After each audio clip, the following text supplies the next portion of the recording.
The other day, I was talking to someone who was about 10 years old, my senior. And we are from similar circumstances. As you know, I grew up in a bad neighborhood or multiple bad neighborhoods, and my family had some problems here and there. I've talked about that. But I had some social advantages. Both my parents went to the UC system for the university. I graduated from the California State University system. And I came from a family that had a lot of, discipline and structure in many ways. And so does this person that I'm talking about today. And although they are much older than me, they too were able to go to great undergraduate programs, academically proficient, corporately proficient, went on to the graduate school, became a lawyer. And then they did something that most black professionals do.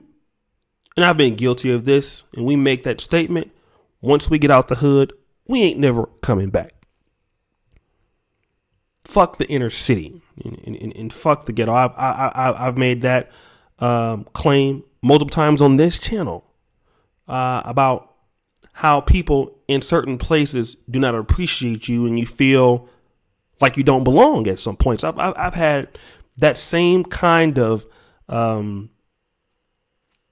issues with Black America in certain aspects of it.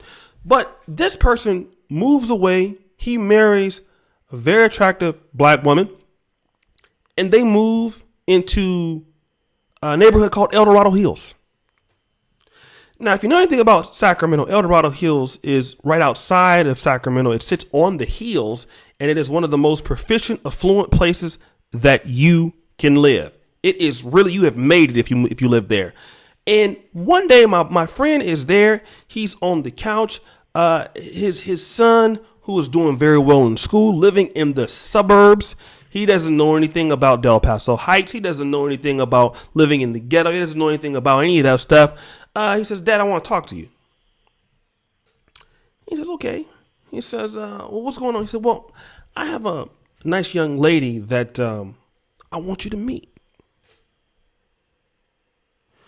And Dad is a little suspicious, but he has some Black friends and some African friends. And he knows that the small percentage of those friends, they hang out. But so he says, "Okay, I want to bring her over tomorrow." I was like, "Okay, yeah, it's no problem." And so the mother, they're waiting. And then when that door opens, the young man walks in and the mother's there. And then who walks in behind him? White Ashley.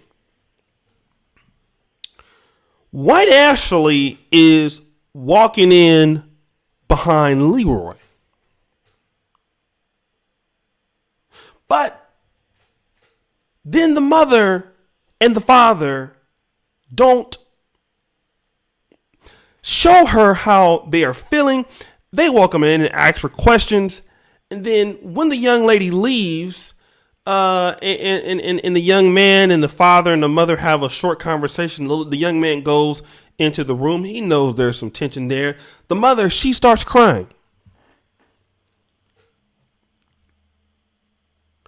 How did my son get with a white woman? The father, he's not taking it as bad, but how did this happen? How could this happen? We tried to tell him about our people. We tried to tell him about our struggle. We tried to tell him about being an African American and what things that we had to go through. How is he doing this? And then I listened as much as I could until I told him, my friend at least, one question. Said, "Well, what the fuck do you expect?" You see, a lot of young Black professionals, or those of us who are late 30s or 40s and then we are having children, we don't understand how is it that our kids are dating people who are not us. And you don't want to be in the ghetto. You don't want to be in the hood. You don't want to be in the place. I understand that. But see, what you're not really ready for is the consequences is that your children are not going to adapt to the same circumstances that you were raised in, because they are not going to see the same world as you see it. So when your son brings home a white girl or your daughter brings home a white guy, what do you say? You take it personal. Many of y'all take it personal, but you are who you are around. Shout out to George. He sent me an interesting video today. I watched part of it, and it was talking about Killer Mike. Killer Mike was on the Breakfast Club debating DJ Envy about should you send your child to private or public schools. And Killer Mike made a very interesting comment in the fact that if you are 13, this is the age that all black kids should go to school together. So they know their history, they know their people. And then all the money that you spend sending your kids to good private schools, or you move out of your community and go to white schools. What you do, and I'm noticing that myself, you rob your child. In a certain case, you can say this. You rob your child of that experience. You know, it also doesn't just happen to black Americans that do this. How many of you know that I've talked to so many African immigrants and Caribbean immigrants, and they vow to do some things, not bring their kids up in black American ghettos. Nobody can blame them for saying that. Be honest. We don't want to raise up our kids in black American ghettos. So the Nigerians, they move their children way out in white neighborhoods. And then their sons and their daughters don't have any loyalty a lot of times to want to marry their own people. It happens to anybody. Pakistanis, I have friends that are from Pakistan that are raised up in Ireland. The last thing that a Pakistani woman raised up in Ireland, not immigrated, raised up in Ireland, she's not looking to go back for the most part and marry a guy from Pakistan. She is a part of the culture that she is in. Whatever environment you put them kids are in, that's who they are going to date. Look at Candace Owens. And I'm not trying to be mean to Candace Owens. And you know, you try to put Candace Owens in the black conservative sector and put her in the black sector. And a lot of black conservatives in the same sentence. I'm not mad at black conservative. I'm a black conservative. But you got to be honest and say, Candace Owens did not grow up, from what I understand, amongst black people. She didn't go to school with black people. So, I mean, who do you expect that she's going to marry? She's not going to marry a black person. She's going to marry what she feel comfortable with, who she's been around all the time. And then this is the thing. The parents get mad. Black people get mad when they don't talk like us. They don't make the same jokes as us. You are who you hang around. Look at the boy over there, the guy, Patrick. What's his name? Patrick Mahomes, the light skinned brother that plays quarterback for the Chiefs. Now his daddy's a brother. Okay, his daddy's a brother, and his mom's white. Okay, his mom is white, but if I'm not mistaken, his wife or his girlfriend. They're not black. And the thing about it is this, you can expect that these people are going to be loyal to black American communities. They grow up without many times, and I'm not saying the black experience is inner city, but the black experience is amongst black people. Then you want to send them to the black college when it's too late. I used to see that all the time at Howard. People who went to school with nothing but white folks, and then at college, you send them to Howard University. Then at college, you send them to Tuskegee University. Then you send them, and they lost as fuck. Because this is the first time they've been around black folks. You send them around nothing but niggas.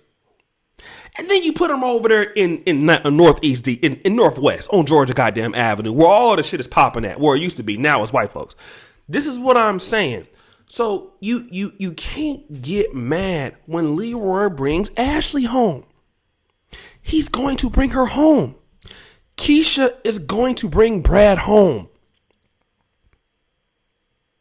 And that is at the cost of that we do not, and I'm going to say it like I'm agreeing with Killer Mike. Do we put any money into black schools? Do we put any money in black educational schools? We don't put our money into shit. But let me tell you about Polish people, and I'm going to end the video. The Polish people, no matter where they come from Poland, wherever they live. If they move to Vancouver, Canada, if they move to Chicago, or if they move to Brooklyn, every Saturday they have Polish school, no matter where you live. They're all across the country, all across the world. The Japanese are in Brazil all the time. They got Japanese schools in Brazil. And when Japan opened up their border, Japanese people born in Brazil went back to Japan. And I'm not saying that we are our nation, but we don't keep people loyal to the culture. We have every opportunity as black men, and gotta include women on this one, we can have the best of schools too. We can have good schools in black inner cities, but we take our money and give them to everybody else. And then when your kids end up with somebody not black, you want to get mad at them and have the audacity to tell, don't you bring that girl up in here. Don't you bring that boy up in here. Not in my house. I raised you better than that. Actually, you didn't. You actually raised your kids to do that. And now you're really mad, not at your goddamn kids, because you know that you fucked up. So you got to be real. And that goes for blacks, descendants of slaves, blacks, Nigerian American, blacks, Caribbean. It happens all across every black person that take their self to places where not many blacks are living, and they raise their kids there. And then your kid turns out to not be a part or want to have no interest in the culture. That's what you give when you do that. When you don't educate your own children, somebody else educates them, and then they will tell your kids how to fucking think. And now you're mad. Anyways, goddammit, I don't have time talking to y'all all day. I gotta get the fuck up out of here. So anyways, I appreciate you. Appreciate everybody for what you're doing. Let me know what's going on. And as you know, the buffoonery remains the all-time high. Tell somebody about my black ass. Subscribe, hit the bell. I appreciate you. I really do.